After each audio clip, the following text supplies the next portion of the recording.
Welcome to Tech Bytes and News, your daily roundup of articles featured in Hacker News. Today we're diving headfirst into a surprisingly juicy story from TechCrunch. Google's new requirement for JavaScript in their search engine. Buckle up, Buttercup. Oh boy, JavaScript. That sounds thrilling.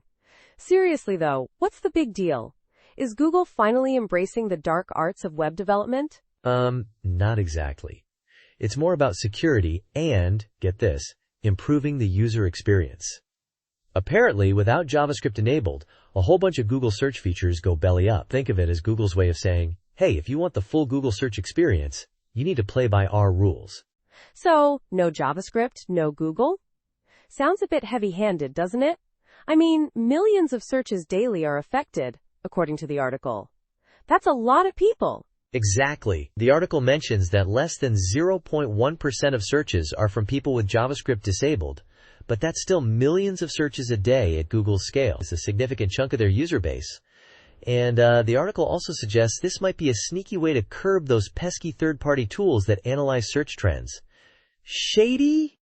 Wow, corporate espionage. That's a bold move, even for Google. But wait, there's more, right? The article mentioned something about security vulnerabilities in JavaScript itself, didn't it? You got it. JavaScript, while incredibly popular, 95% of websites use it, according to a GitHub survey, is also a bit of a security risk. Datadog's 2024 survey found that a whopping 70% of JavaScript services have critical or high-severity vulnerabilities, often introduced by third-party libraries. It's a bit of a double-edged sword, isn't it?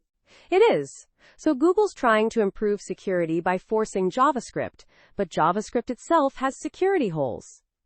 It's like trying to fix a leaky roof by adding more holes. Classic. Precisely. And then there's the accessibility issue. The article points out that some accessibility tools struggle with certain JavaScript implementations. So, while Google claims it's improving the user experience, it might be inadvertently hindering it for some users. It's a complex situation with no easy answers.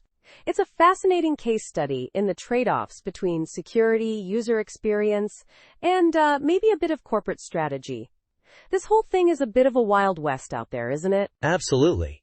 It's a wild ride, and we'll be watching closely to see how this plays out.